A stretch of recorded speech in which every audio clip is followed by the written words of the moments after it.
내 영혼아 여호와를 찬송하라. 시작. 내 영혼아 여호와를 찬송하라. 우리 두 손을 들고요. 사랑으로 덕을 세우게 하소서. 사랑으로 덕을 세우게 하소서. 기도하겠습니다. 살아계신 아버지 하나님 감사합니다. 사랑으로 우리를 구원해 주시고 붙잡아 주셔서 오늘도 사랑의 하나님 앞에 신령과 진정으로 예배드리게 하시니 감사합니다. 코로나19를 통해서 불평과 어려움과 아픔과 상처도 있지만 저희들 늘 주님 안에선 위로와 소망과 기쁨을 발견하게 하여 주시옵시고 주님을 가까이 하는 복을 늘 누릴 수 있도록 하나님 축복하여 주시옵소서. 오늘도 이 예배 위에 역사하여 주셔서 현장에 있는 자나 인터넷 드린 자나 주의 감동하심과 역사하심으로 힘을 얻게 하여 주시옵시고 치유와 회복으로 일어설 수 있도록 주님 인도하여 주시옵소서. 말씀하신 하나님 듣겠나이다. 귀를 활짝 열어주시고 마음을 활짝 열어주시길 간절히 원하옵고 예수 그리스도 이름으로 감사하며 기도드리옵나이다. 아멘. 코로나19를 통해서 교회가 위기고 어려움을 겪고 있는 것은 사실입니다. 모이기도 힘들고 또 여러 가지 활동도 거의 멈춰지다시피 했는데요. 이것을 놓고 볼 때 위기의 모습은 우리 내적으로는 그렇게 봅니다만은 또 외적으로는 교회를 보는 시선에 대해서 정말 더 큰 위기다라고 하는 생각이 듭니다. 왜냐하면 믿지 않는 사람들도 또 일반적인 사람들도 교회에 대해서 이제 냉소하고 비판하는 것을 통해서 뛰어넘어서 원망하기까지 시작했다라고 하는 것이죠. 그래서 작년 1월 달, 즉 코로나가 생기기 전에 1월 달까지는 교회에서 하는 것에 대해서 매우 신뢰한다, 적극적으로 신뢰한다라고 하는 사람들이 약 한 10명 가운데 3명 정도는 교회하는 것은 신뢰한다라고 이야기하고 있어요. 근데 요즘 들어서 사람들이 생각하는 교회에서 아무리 해도 신뢰하지 않는다라고 하는 것이 약 10명 가운데 2명만, 즉 1명이 벌써 빠졌다는 거죠. 이게 1명이 빠진 게 아니라 전체적으로 보면 10%의 인원이 변동했다라고. 교회에서 하는 거 별로 신뢰하지 않는다라고 하는 것은 사람들이 70% 정도가 넘어섰어요. 신뢰한다는 사람은 한 20% 정도밖에 안 되고. 그러니까 교회를 통해서 많은 사람들이 신뢰하고 또 이렇게 또 믿고 그런 의미가 아니라 점점 그 마음의 문이 닫혀져 가고 있다라고 하는 것에 대해서 큰 위기다라고 그 목회 데이터 연구소에서 조사한 바에 의하면 그렇게 나오고 있습니다. 그래서 우리가 정말 이 코로나를 통해서 잘 극복하고 이 어려운 때를 잘 극복해서 교회는 큰 부흥을 여태껏 해왔거든요. 나라가 어려울 때, 경제가 어려울 때 이 교회를 통해서 소린들이 마음을 위로받고 또 마음을 모두고 잘 일어섰는데 이번 코로나 이 어려움이 만만치 않은 것 같아서 안타깝기도 하고 또 때로는 죄송스러운 그런 모습을 가지고 있어요. 그래서 이 모습을 본 김경재라고 하는 한신대 명예교수님은 한국의 이 5가지 신앙 양태가 참 걱정스러운 부분이다라고 이야기하고 있어요. 그래서 한국의 그 이 5가지 신앙 양태를 어떻게 보고 있느냐라고 하면 첫 번째로는 그 한국의 성서 문자주의, 성경 해석에 있어서 성경은 문자에서만 머물러 있는 듯한 생각을 하고 있는 것에 큰 문제다라고 하는 거예요. 성경이 하나님께서 감동으로 주셔서 기록된 말씀이지만 그 감동으로 기록된 말씀 가운데서는 그 사람의 시대적인, 정서적인, 지역적인 또 남성적인 또 위치, 사회적인, 지위적인 그런 것이 압축되어져 가지고 말씀을 해주시고 있는 거거든요. 사복음서를 봐도 의사 누가가 썼다라고 하는 것은 그 누가가 쓴 전문성이 의사의 전문성이 드러나기 때문에 병명도 자세히 드러나고 어떻게 보면 전문성을 드러내는 것이고 또 다른 복음서는 정말 이 필요한 만큼 그렇게 방향을 잡고 가는 거거든요. 근데 그런 것 생각하지 않고 문자만 집중해서 특히 우리나라 성경책 같은 경우는 한글로 번역된 것만 집중해서 모든 것을 해석하고 이야기한다라고 하는 것은 그 넓은 세계를 바라보지 못한다라고 하는 거예요. 신학적인 훈련이 되어지지 않다라고 하는 것이죠. 그래서 사도 바울이 일찍 얘기했던 의무는 죽이는 것이다. 의례와 그 문자는 죽이는 것이지만 사실 살리는 것은 영이다라고 하는 말씀을 일찍이 하셨습니다. 이 세상 가운데서 또 우리가 믿음 가운데서 살아가는 데 있어서 두 번째 우리 교회, 한국 교회의 위기 가운데 하나는 사탄 마귀와 이 대결하는 영지주의적인 이원론적인 신앙을 가지고 있다라고 하는 이런 말을 하고 있어요. 그건 무슨 얘기냐? 바로 우리 삶 가운데서 이 잘못된 삶을 무조건 다 사탄 마귀로 만들어버리는 그런 이야기를 하고 있다라고 하는 거예요. 그래서 우리가 대적할 존재를 마치 사탄 마귀다라고 하는 것에 너무 집중하게 되어진, 물론 그런 면이 없지 않아 있습니다. 그러나 우리 믿음의 성도들이 반드시 기억할 것은 사탄 마귀는 우리들이 싸울 존재가 아니에요. 주님이 싸워서 이긴 존재거든요. 예? 주님과 재앙을 통해서 세 가지의 시험을 통해서 주님이 이기셨고, 예수님께서 십자가의 보혈의 승리로 말미암아 죽음을 정복하시고 사단 마귀를 이기신 분이시 바로 우리 주님이시거든요. 그런데 이 한국적인 상황 속에서 극단적인 신앙생활을 자꾸 추구하게 되다 보면 우리가 마치 마귀와 싸워서 이겨야 되는 듯한 그런 강압적인 신앙을 훈련시키는 겁니다. 그래서 더 이렇게 어떤 우리들의 어떤 그 신앙적인 태도를 강조하는 데 있어서 사실 우리가 싸우는 게 마귀가 아니거든요. 우리가 싸우는 건 성령님이 은혜 가운데서 우리가 거하고 예수님의 이름으로 싸우는 것이지, 인간 누구가, 신앙인 누구가 싸우는 것이 아니다라고 하는 것인데, 자꾸 우리들을 마귀와 싸우는 이 존재로 만드는 신앙의 양태가 바로 우리 한국교회의 위기, 어려움을 겪게 한다라고 이야기합니다. 또 세 번째 보면 한국교회는 반지성적인 어떤 무속주의적인 신앙을 강조하고 있다라고 말을 합니다. 이게 무슨 얘기냐? 이 기독교는 사실상 엄청난 과학과 지성과 이성을 가지고 이 한국 교회에 들어왔어요. 우리 한국교회에 최초에 들어왔을 때 한국교회에 들어와야지만이 이 세상의 문을 알 수가 있었잖아요. 한국교회에 들어와야지만이 이 서구 문명과 그 과학과 어떤 첨단 것을 다 배우고 했던 겁니다. 그래서 한국교회가 세계적으로 열려있는 교회예요.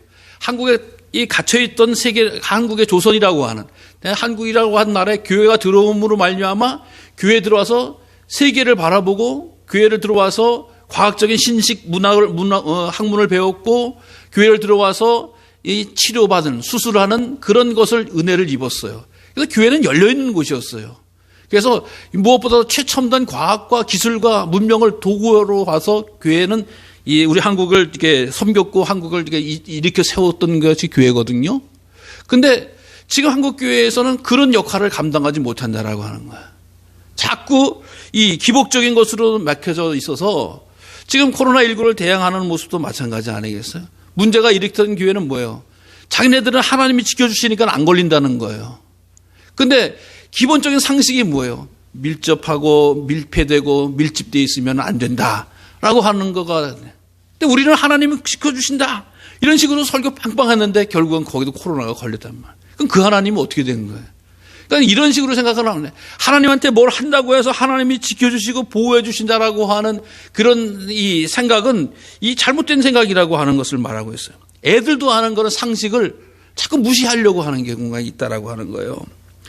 교회가 과학과 합리적인 것과 이성적인 것을 뛰어넘는다고 해서 그것을 무시한다라고 하는 건 아니에요. 여러분, 하나님이 만든 세계가 지극히 과학적이에요. 무슨 얘기예요? 1년 365일 하나님이 만드셨다고요. 1년이 되는 것은 지구가 태양을 한 바퀴 도는 거 아니겠어요? 이걸 누가 만드신 거예요? 하나님 만드신 거예요. 과학으로 조사해 보니까 하나님이 1년에 태양 한 바퀴를 만드는데 1년을 만들었구나. 태양을 한 바퀴 돌면 1년을 만들었구나. 또 지구가 또 달이 지구를 한 바퀴 돌면은 한 달을 만드셨구나. 이래가지고 사람들이 발견한 것이죠. 그래서 하나님이 만드신 이 과학과 원리와 원칙이 무너지면 어떻게 되어져요? 우리 망하는 겁니다. 왜? 아니 어떤 때는 365일 만에 지구가 태양을 한 바퀴 돌고 어떤 때는 500일 만에 한 바퀴 돌고 뭐 이런 적 없잖아요. 가장 정확하게 움직이시고 우리가 달려가본 물대를 놓고도 언제는 한 매, 두 매, 세 매, 조금이다, 살이다. 이 하나님이 다 만드신 원리인데도 불구하고 그건 그렇게 이해하면서 다른 것에 대해서는 하나님이 만드신 원리에 대해서 까마득하게 잊어버릴 때가 있다가 있는 거예요. 그래서 우리 기독교는요, 하나님이 만드신 그런 것에 대해서 잘 알고 믿거든요. 그래서 이 과학적인 것과 이성적인 것과 합리적인 것을 뛰어넘어서 이것을 무시하려고 하면은 신비적인 것밖에 안 되는 거예요. 예. 신비적인 건 하나님적인 것이 아니에요. 사람들이 만들어내는 거예요. 그렇기 때문에 이 과학적인 원리와 그것을 잘 이해해야 되는데 그것을 무시하려고 하는 이런 것들을 극복해내야 된다라고 이야기하고요. 또 네 번째로는 우리 한국 개신교회가 타 문화와 타 종교를 정복하려고 하는 태도를 갖는다라고 하는 거예요. 이게 문제다라고 하는 거예요. 이 세상 사람들은 다양한 가치와 공유를 가지고 살아가고 있는데 우리 믿음의 성도들은 물론 주님의 말씀을 따라서 다른 민족에게, 다른 종교에게, 믿지 않는 종교에게 복음을 증거해야 되는 것이 사실이에요. 근데요, 그 복음을 증거한다라고 하는 것이 가가지고 정복해야 한다라고, 너 믿어! 라고 해서 믿는 게 아니라고 하는 것이죠. 어디 가서 뭐 목을 잘라낸다거나 무슨 가서 꺾어버린다거나 태워버린다거나 불을 지른다거나 그렇게 해서 정복되는 게 아니라고 하는 거예요. 우리 선교사님들이 가서 선교 사역을 할 때요, 얼마나 예민하고 조심스럽게 복음을 전해요. 하나님이 지켜주신다라고 해서 마치 요나처럼 당신들 예수 안 믿으면 죽어, 당신들 안 믿으면 망해, 이런 식으로 돌아다니는 선교사님들이 어디 있어요? 그 선교지에 대한 연구를 한단 말이지. 어떤 곳인가? 예? 이 선교지는 우리 기독교 신앙에 대해서 어떤 생각을 가지고 있고 이 민족은 어떤 과정을 가지고 있고 그래서 거기서 꾸준히 연구를 해요. 그래가지고 우리 라오스 선교사님 같은 경우는 어떻게 복음을 증거하고 있어요? 학교를 만든 거란 말이에요. 학교를 세워가지고 종족들에게 가서 우리가 그 수없이 많은 물걸 주면 그걸 가지고 다니면서 다 아주 그냥 좋은 교육의 이미지를 심죠. 근데 결국은 어떻게 돼요? 그 캠퍼스 안에다가 어떤 일을 봐요? 믿음의 공동체를 세우는 거예요. 사람들 가정을 데려다 살게 하고 가르치고 먹으면서 거기서 신앙 공동체를 이루는 거예요. 그러니까 그 담벼락을 넘어가면은 다 이 믿음 생활하는 데 있어서는 공격하는 사람들이고 방해하는 사람들이고 고발하는 사람들이기 때문에 그건 지혜를 필요한 거 아니겠어요? 근데 이걸 복음을 증거하겠다고 와가지고 말이야 몇 년 동안 10여 년 동안 혹은 뭐 20, 30년 동안 조용조용하게 복음을 증거하는데 한순간에 와가지고 길거리에서 예수 믿으라고 그러면서 떠들고 다니면 이게 선교사의 선교사학을 완전히 망쳐버리는 거예요. 이게 잘못된 생각이라고 하는 것은 일단 정복하려고 하는 그런 마음, 싸워서 이기려고 하는 마음, 이것이 잘못 생각에 들어갔을 때 이 선교에 있어서 막대한 방해를 얻게 되어지는. 그래서 우리 개신교 기독교인 가운데서 그런 타 문화와 종교를 정복하려고 하는 마음, 공격해서 무너뜨리려고 하는 마음, 지금 종교전쟁의 시대가 아니거든요. 그런 가운데서 우리 기독교의 진리만을 잘 지키고 전하게 되어진다면 다 복음이 들어가게끔 돼 있어요. 다 복음이. 네. 그런 생각을 가지고 있다. 또 뿐만 아니라 다섯 번째로 보면 기독교 내에 바알 신앙을 극복해야 된다라고 말씀하고 있어요. 그것은 뭐예요? 우리 기독교가 언제부터 예수님의 정신과 예수님의 마음을 가지고 교회를 섬기고 세상을 섬기는 일이 되어진 것이 극복이보다도 큰 교회를 짓겠다, 높은 지위를 얻겠다, 많은 사람들을 모이게 하겠다라고 하는 것에 더 초점을 둔 것 같아요. 그러다 보니까 마치 이 세상에서 큰 권력기관으로 자리 잡은 것이 바로 교회의 모습입니다. 아까도 말씀드렸습니다만 우리 개신교가 들어와서 독립운동했죠, 교육운동했죠, 의료운동했죠, 문화봉사운동했죠, 여러 가지 사역을 할 텐데 그것을 다 잊어버렸어요. 지금 사람들은, 젊은 세대들은 어떤 거를 보면서 자랐냐면 교회마다 우뚝우뚝 솟은, 자기 동네마다 우뚝우뚝 솟은 십자가 교회를 보고 있어요.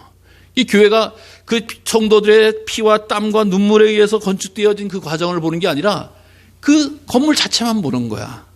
그러니까 엄청난 큰 건물이 온 동네마다 다 있는 거야. 근데 거기서 나오는 사람들이 정말 모든 것에 대해서 하는 것이 아니라 맨날 모이고 있는 데서 맨날 뭐 하는 데서 이기적인 모습을 보여주고 있다. 요즘 세대는 교회를 그 앞부분의 것을 못 봐요. 지금의 모습만 보여. 힘 있는 교회, 큰 교회, 부자 교회, 많은 사람들, 이것만 보고 있다 보니까 그들에게 있어서 신앙의 모습을 잘 보여주기가 참 어려운 부분이 있다라고 하는 거예요. 그래서 이 너무 이렇게 드러나게 되어지고 크게 되어지고 많게 되어지는 이런 바알의 신앙도 극복을 해야지만이 우리 교회에 미래가 있다라고 하는 이런 것을 지적해 놓을 때 뭐 어떤 부분은 다를 수 있겠습니다만은 대부분의 이 현국 교회를 잘 진대하는 말씀이 아닌가 싶은 생각이 들어요. 오늘 본문의 말씀 가운데서 이 고린도 교회의 이야기입니다. 고린도 교회는 이당이 충만한 교회죠. 그러나 거기에 좋은 이 선교사들, 소건조 건축자들이 있어서 바울을 통해서 아볼로를 통해서 말씀으로 잘 훈련받고 있었습니다. 그래서 영적인 은혜도 충만하게 받아서 각종 은사와 은혜가 넘쳤던 그런 교회가 돼요. 근데 시간이 지나면서 여러 가지 문제가 생기기 시작을 했죠. 그래서 파당을 져서 서로 싸우기도 하고 여러 가지 문제가 생기는데 오늘 그 문제 가운데서 이 제단에 바쳤던 음식에 대한 거예요. 우리 겨울을 지나면서 우리 교회를, 우리 지역에 보면은 겨울을 월동 준비 가운데 제일 중요한 것이 김장하는 거 아니에요. 김장해 놓으면 올해 거 다 해놨다라고 해서 이제 겨울 우리 들어가겠지 않습니까? 우리 한국 사람은 쌀과 김치만 있으면 한겨울 난다라고 생각을 하고 있어요. 근데 이 식생활에 있어서 우리는 쌀이지만은 이 고린도 사람들은 빵과 고기잖아요. 근데 고기를 먹어야 되는데 고기를 먹는 방법이 있어요. 고기를 먹는 방법이 어떤 거냐? 두 가지 방법이 있어요. 하나는 시장 가서 사는 거야. 정통 이 유통 과정을 겪어서 사는 거지. 그리고 나서 한 가지는 신전에서 나오는 고기야. 즉 제물로 바쳤다가 나오는 고기야. 요건 싸. 그러니까 그 똑같은 고기를 먹어야 되는데 정통을 과정을 가져서 비싼 고기를 먹겠냐? 혹은 이게 제물로 드렸던 싼 고기를 먹겠냐면 대부분 가난한 사람들은 싼 고기를 먹을 수밖에 없는 거야. 제물을 드렸던 고기지만 먹을 수밖에 없는 거야. 근데 그것을 먹다 보니까 교회 안에서 들통이 나게 되보다는 어떻게 보면 사람들이 생각이 다르기 시작한 거야. 교회 안에서도 제물로 바쳤던 고기를 먹는 사람들이 생겨나기 시작을 하는 거야. 싸니까. 근데 제물로 먹으니까 이 사람들이 가운데 아니 어떻게 예수님을 믿는 사람들이 제물로 바쳤던 걸 먹습니까? 먹지 말아야지. 죽으면 죽었지. 근데 오랫동안 믿음의 사람들이 야 웃기는 소리 하지 마라. 그 제물로 바쳤던 게 뭐냐. 우상 아무것도 헛던 거고 아무것도 아니야. 먹어도 돼. 그까짓 거. 먹어도 돼. 그건 뭔 별일이 있냐. 예수님 하나님만 신이지 그거 먹는다고 뭐라 그러지 않아. 라고 이야기하는. 근데 말은 맞는 얘기예요. 말은 맞는 얘기죠. 우리가 알다시피 제물로 드렸던 뭐 어떤 간에 거기 무슨 상관이 있겠어요. 근데 그 제물로 드렸던 고기를 안 먹으려고 했던 사람들의 마음이 어떤 마음이었냐라고 하면 그 제물로 드렸던 사람들을 그 제물을 드려봤던 사람들인 거야. 즉 이방신을 섬기다가 개종했던 사람들인데 자기네들은 거기다가 정말 정성을 다해서 그 고기를 드렸을 때 거기 우상의 영이 임해져 가지고 그 제물을 받았다고 흐명했던 그런 엄청난 제물인데 예수 믿었다고 해서 쉽게 그 마음이 바뀐 게 아니에요. 근데 예수님을 오래 믿고 실력이 있다라고 생각하는 하나님에 대한 지식이 있다라고 하는 사람들이 그걸 가지고 말로 무시를 하는 거야. 그러니까 회심하고 가난하고 어려웠던 사람들, 이 사람들의 마음이 다치기 시작을 한 거야. 그러나 신앙생활 오래 하고 똑똑하고 있던 사람들이 그걸 무시하는 거야. 나중에는 막 신전 잔치에까지도 가서도 막 밥을 먹는 생각. 그럼 이 사람들이 회심해서 드렸던 사람들이 얼마나 상처를 받겠어요. 낙심하게 되어지는 거예요. 그러니까 오늘 그 문제가 생긴 거야. 그 문제가 교회 안에 생긴 거야. 오래 다니면서 지식이 충만했던 사람, 그러나 새로 신앙생활하면서 연약했던 신앙사람이 이게 교회 안에 분리가 되어 싸움이 되어지기 시작하는 거야. 그러니까 사도 바울이 하는 얘기가 뭐예요? 야, 지식이 어떻게 보면 지식은 교만하게 한다라고 하는 거야. 지식이 교만하게 한다. 여러분, 교만한 사람의 특징이 뭐죠? 뭘 많이 알고 있는 사람입니다. 예. 왜? 자기가 볼 때 모르는 사람들이 너무 많거든. 모르는 사람들에게 보면 그 사람들 얘기 들을 게 없거든. 자기 얘기만 해야 되거든. 그러니까 그 지식이 많은 사람은 교만하게 되어지는 거예요. 없는 사람들은 무시하게 되어지니까. 예. 이런 일들이 벌어지게 되어지니까 사도 바울이 사랑으로 덕을 세우라라고 말을 해요. 사랑으로 덕을 세우라. 예. 맞는 얘기잖아요. 아니 그거 뭐 우상으로 만들었던 거 거기 무슨 뭐 하나님의 영이 임하냐 뭐 아무리 설명을 하려고 아무리 논리적으로 해도 이 사람들이 이야기를 듣지 않는 거야. 마음이 다치는 거야. 근데 사도 바울이 볼 때 그것 때문에 교회가 심각하게 위기가 되어지면은 누구 입장에 서야 되겠냐라고 하는 거야. 거기에 보면 연약한 자, 변화된 자라고 하는. 그래서 이 사도 바울이 나중에는 야 실족하게 된다고 하면 난 고기 안 먹고도 살겠다. 차라리 안 먹고 살겠다. 한 사람 실족시키는 것보다 덕을 세우는 게 더 중요하다라고 하는 이런 말씀을 전해주고 있다라고 하는 거예요. 사랑하는 성도 여러분, 우리 믿음의 성도들은 하나님을 아는 지식에 대해서는 사모해야 되죠. 하나님을 아는 지식을 사모해야 되는 것은 왜 그래요? 자랑하려고 하는 게 아니죠. 우리가 왜 말씀을 읽습니까? 왜 말씀을 쓰라고 그럽니까? 왜 말씀을 외우라고 그럽니까? 왜 말씀을 들으라고 합니까? 그거 가지고 누구한테 자랑하려고? 아니라고 하는 거죠. 하나님의 말씀을 알고 배우고 느끼면 더 힘쓰게, 더 힘쓰고 더 온전하게 하나님의 모습, 제자의 모습, 사랑하는 자녀의 모습을 갖춰갈 수 있기 때문이라고 하는 것이죠. 그래서 말씀도 계속 봐야 되고 훈련해야 되고 가까이 해야 되는 거 아니겠어요? 하나님의 백성이라고 하나님의 자녀라고 하면서 하나님의 그 계획과 섭리를 모르면 이게 자유로운 게 아니잖아요. 답답한 거잖아요. 어리석은 거잖아요. 근데 하나님의 말씀을 알고 배우고 느끼고 하면 더 깊고 감사하고 귀하게 여겨지는 거 아니겠어요?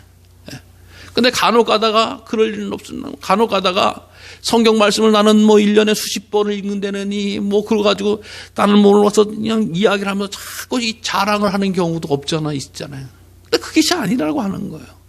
근본적인 원인은 잘 배워서 내가 하나님의 백성으로 잘 쓰고 하나님께서 뜻하는 말대로 책임을 감당하기 위해서 덕을 세우기 위해서라고 하는 거 아니겠어요? 그래서 사랑으로 덕을 세우라는 것이 더 중요한 것이 아니냐라고 하는 것이 사도 바울의 모습이라고 하는 거예요. 여러분, 덕이라고 하는 것은 뭐예요? 모든 사람이 다 갖춰야 될 소양입니다.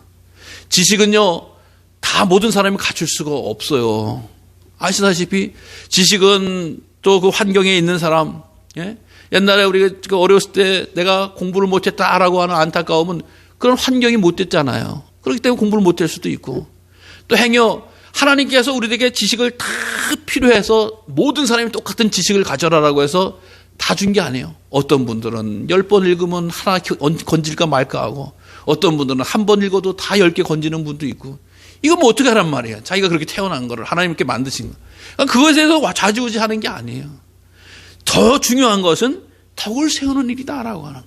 더 중요한 것은 그 덕이라고 하는 것을 사람을 세우고 사람들이 필요한 모든 것을 이루기 위한 그 사랑의 마음을 갖는 것이다라고 하는 거예요. 여러분, 우리는 하나님 주님의 사랑의 빚진 자라고 하는 거예요. 예? 하나님이 세상을 사랑해서 독생자 예수님을 보내주셨고, 하나님을 사랑해서 우리를 구원해 주셨고, 하나님이 사랑해서 우리를 영생으로 인도해 주시는 귀한 은혜 가운데 거하는 거 아니겠어요? 예? 그 사랑이라고 하는 것을 가지고 우리가 자랑하려고 하고 지식을 드러내려고 하고 폼내려고 하는 것이 아니라고 하는 거예요. 예? 말로는 안 돼요. 말로는, 지식이 있는 사람한테 말로는 안 돼요. 근데 상처는 받고 있다라고 하는 얘기잖아요. 상처는 받고 있다라고 하는 거예요. 시험은 들고 있다라고 하는 거예요. 이게 아닌데, 우상 음식 먹으면 안 되는데, 음제의 영어로 안 되는데, 그럼 그 기준을 어디다 잡아야 되냐? 알고 있는 사람, 똑똑한 사람의 기준을 잡는 것이 아니라 그 상황 가운데서 아픔과 상처와 어려운 방황을 갖고 있는 사람들의 기준을 내려서 덕을 세워라라고 하는 거예요. 덕을 세워라고. 그래야지만이 교회 공동체를 하나로 묶을 수 있고 하나님이 기뻐하시는 그런 공동체가 될 수 있다라고 하는 거예요. 넘어지는 사람이 있어서는 안 된다. 교회는 모든 사람들이 세움을 입고 하나님의 거룩한 뜻을 세워나가야 된다라고 하는 거예요. 결국에는 그 지식을 가지고 이야기하다 보면 그 연약한 믿음을 가진 사람들은 다시 다 예수 교회를 버리고 우상의 나라로 돌아가는 일이 생기는 거 아니냐라고 하는 사도 바울의 책망을 듣게 됩니다. 오늘 우리가 살아가는 시대, 우리 믿음의 자녀들은 사랑의 덕을 세우는 사람이 되어야 될 줄로 믿습니다. 주님께서 주신 사랑, 주님께서 주신 구원의 은총, 주님께서 주신 귀한 말씀을 통해서 우리는 이 세상 모든 사람들에게 소망과 기대와 기쁨과 감사를 전할 수 있는 믿음의 자녀가 되어야 될 줄로 믿으시기 바랍니다. 하나님이 왜 사랑해 주셨냐라고 하는 걸 잘 보여요. 우리만 사랑해 주신 것이 아니라 그 사랑의 도구로 우리를 택해 주시고 이 세상에 주의 사랑을 드러내라고 하시는 것 아니겠습니까? 사랑을 드러내기 위해서는 자랑이라고 하는 것이 없어요. 고린도서의 말씀처럼 사랑은 언제나 온유하고 자비하고 겸손하고 오래 참고 이런 모습 속에서 우리가 사랑을 잘 지켜나가게 되어진다고 하면 하나님께서 주시는 은혜 가운데서 덕을 세운다. 모든 사람들이 인정하고 받고 배워야 될 것이 세워진다라고 하는 그런 말씀을 해주고 있다라고 하는 거예요. 오늘 우리가 이 시대 한가운데 살아가고 어려운 시대 한가운데 살아가고 있어요. 이 시대 한가운데 우리가 늘 회복하고 다시 세워야 될 것은 사랑이라고 하는 거예요. 지식이 아니라고 하는 거예요. 사랑이라고 하는 거예요. 주님 주신 사랑의 은총에 감사하고 감격하고 그 사랑을 가지고 이 세상을 섬기고 드러낼 줄 알아야지만이 소망 가운데 일어서게 되어진다라고 하는 거예요. 덕이라고 하는 것은 모든 사람이 간직해야 될 아름다운 믿음의 모습입니다. 겸손해야 되죠. 온유해야 되죠. 예의 발라야 되죠. 또 이 아름다운 모습으로서 또 칭찬해야 되죠. 이런 모습을 잘 세워나가는 것이 바로 우리 믿음의 자녀들이 해야 될 일이라고 하는 거예요. 안타깝게도 우리 교회가 사랑으로 덕을 세우는 일에 점점 멀어지고 있는 것 같아요. 그래서 어떤 미국의 신학자는 무례한 기독교라고 하는 책을 썼어요. 이게 뭐 교회가 미국에서도 교세를 확장해 나가고 커져 나가니까 이 교회가 교회의 이름으로 하는 것에 대해서 무조건 밀어붙이는 거야. 무조건 힘을 쓰는 거야. 그러니까 믿지 않는 사람들은 교회가 하는 것에 대해서 무례하게 여기는 거예요. 예를 들면 그런 거잖아요. 교회 집회를 한다고 해서 소음이 난다거나 또 길을 막는다거나 또 어떻게 보면 사람들에게 불편함을 끼치는데 전혀 교회에 있는 사람들은 그것이 잘못됐다라고 하는 것을 못 느끼는 거예요. 우리가 하나님을 섬기는데 뭐가 잘못이냐라고 하는 이런 생각을 가지고 있다라고 하는 거예요. 근데 다른 사람들의 시각에서 볼 때는 교회가 무례한 거 아니냐. 똑같은 시대를 살아가고 똑같은 장소를 살아가고 있고 똑같은 그런 나라를 살아가고 있는데 이러면서 교회라고 해서 신앙생활을 하는 거에 있어라고 마땅히 당연시 여기는 것은 무례한 기독교의 모습이다라고 진단을 내린 학자가 있습니다. 물론 우리가 그렇다고 행사해야 될 것, 해야 될 것, 못해야 되는 것이 아니야. 그럼에도 불구하고 그런 지적이 나온다라고 하는 것은 그동안 우리가 소외시했던, 그동안 우리가 바라보지 못했던 그런 사람들에게 우리들의 태도와 모습을 사랑으로 덕을 세우는 데 등한시하지 않았냐라고 하는 싶은 생각이 드는 겁니다. 오늘도 우리에게 이 사회에서 이 사람들은 교회를 통해서 사랑의 덕을 세우는 것을 보고 싶어 해요. 교회를 통해서 자기네들이 손해보고 자기네들이 피해 입고 자기네들이 외면하는 것을 보는 것이 아니라 교회를 통해서 덕을 세우는 일을 보고 싶고 기대하고 있다라고 하는 거예요. 그런데 우리가 그것을 기대하지 못한 그 기대에 부응하지 못한다고 하면 교회는 더 큰 위기를 만들 수 있어요. 더 큰 어려움을 당할 수도 있어요. 그렇기 때문에 우리 아름다운 믿음의 공동체를 가져서 교회의 믿음으로 사랑으로 덕을 세워서 세상에는 소망을 주고 예수 그리스도라고 하는 참 좋으시고 온전하신 분이라고 하는 것을 드러낼 그때가 오고 있다라고 하는 걸 저는 믿습니다. 어려울 때에 교회를 통해서 세상 사람들이 많이 위로를 받았던 것처럼 지금 어려운 시대 한가운데서 우리 교회가 힘들지만 어렵지만 세상에 덕을 세우고 드러내는 아름다운 믿음의 역사를 감당해야지만이 하나님이 기뻐하시는 공동체요 아름다운 역사를 이뤄나갈 수 있다라고 하는 것을 늘 기억하시면서 지금 우리 교회를 향하고 있는 모든 시선으로부터 회복되는 은혜가 우리 가운데 충만히 임하시기를 간절히 주님의 이름으로 축원합니다. 기도하겠습니다. 세상을 사랑하셔서 구원해 주시고 독생자를 보내주시며 믿음의 길로 우리를 인도하신 주님을 찬양합니다. 주님은 우리를 사랑하셔서 구원해 주셨지만 우리가 그 사랑에 응답하지 못하고 우리들의 가슴 속에 늘 지식으로만 주님을 만날 때가 얼마나 많은지 고백합니다. 주여 우리를 교만하게 하지 말게 하시고 주님의 귀한 사랑을 배워서 이 세상의 소망과 이 세상의 기쁨과 이 세상의 온전함을 더할 수 있는 믿음의 공동체 되어지게 하여 주시옵소서.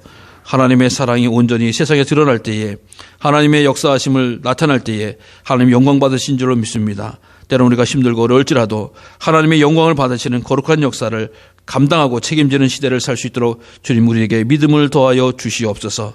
그래서 어려운 시대에 교회 때문에 살았노라고 교회 때문에 견뎠노라고 또한 교회 때문에 이겼노라고 고백하는 그런 믿음의 역사가